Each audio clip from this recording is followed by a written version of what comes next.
Chers amis, aujourd'hui, jeudi de la 4e semaine de Carême. Aujourd'hui, nous méditons dans l'Épître et l'Évangile sur le mystère de l'Église, l'Église qui pèse lourd sur le cœur de Dieu, l'Église qui pleure pour les pécheurs et l'Église qui est exaucée, les prières de l'Église exaucées par le bon Dieu.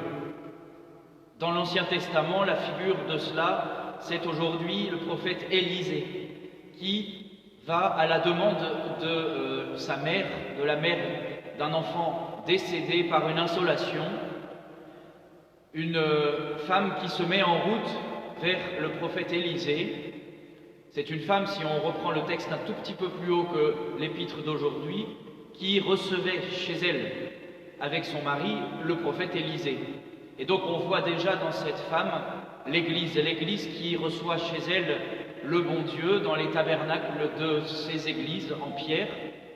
La présence réelle de Dieu est là au milieu du monde, dans l'Église. Et de même, cette femme avait installé une petite chambre haute dans sa maison pour le prophète afin qu'il puisse venir se ressourcer, se reposer. Donc ils se connaissaient. Ils avaient sûrement, le texte le montre, avant de l'affection.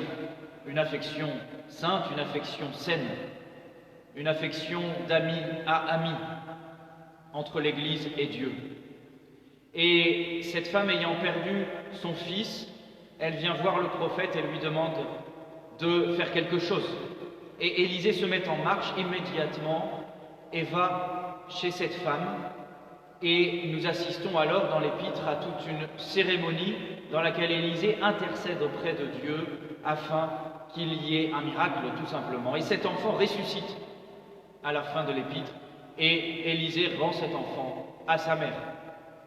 Et dans le Nouveau Testament, dans l'Évangile d'aujourd'hui, Jésus accomplit un miracle lui-même prodigieux en guérissant l'enfant mort d'une veuve, la veuve de Naïm. Jésus arrive avec ses disciples dans ce village, cette ville de Naïm, et rencontre de l'autre côté un cortège mortuaire qui va ensevelir un enfant mort. Et Jésus arrive et en voyant cette veuve, la veuve de Naïm, il a pitié d'elle.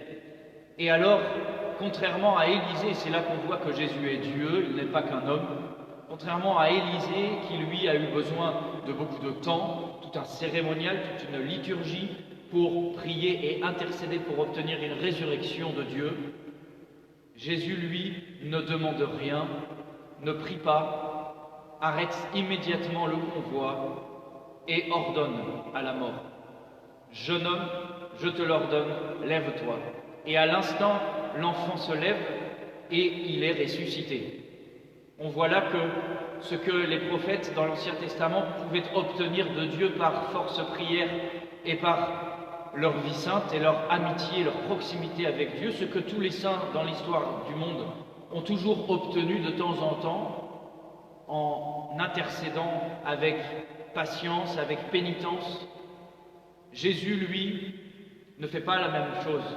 Jésus n'intercède pas, Jésus agit et ordonne immédiatement. Il n'a pas besoin de prier, il n'a pas besoin de faire pénitence parce qu'il est Dieu. Il commande aux éléments, il commande à la mort et il fait ce qu'il veut, quand il veut, avec sa création. Alors, cette veuve de Naïm, comme cette veuve de l'Ancien Testament avec Élisée, représente l'Église. Et ce sont les larmes d'une femme, les larmes d'une mère pour ses enfants qui touchent le cœur de Dieu. L'Église, c'est ça. L'Église catholique, c'est ça. L'Église catholique, ce n'est pas le visage que nous en montrent les médias depuis déjà plusieurs années et dans les mois passés.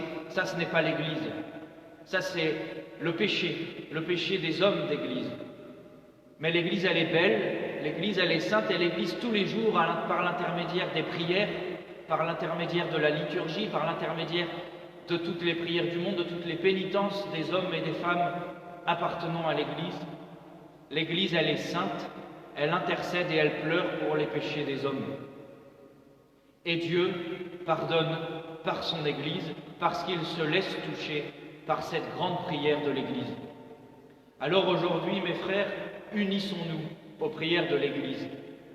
Unissons-nous avec confiance et prions comme Blanche de Castille pour son fils Saint-Louis, qui lui disait « Je préférerais vous voir morte à mes pieds plutôt que de vous savoir en état de péché mortel. » Priez pour vos enfants, priez pour vos époux, pour vos épouses, pour votre prochain, pour tous les membres de vos familles, afin que jamais, jamais, ils ne tombent dans la mort, c'est-à-dire le péché mortel.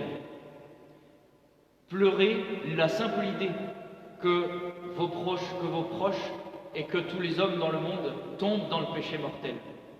Alors vous serez semblable aujourd'hui un petit peu à cette veuve de Naïm, à cette femme qui a rencontré Élisée.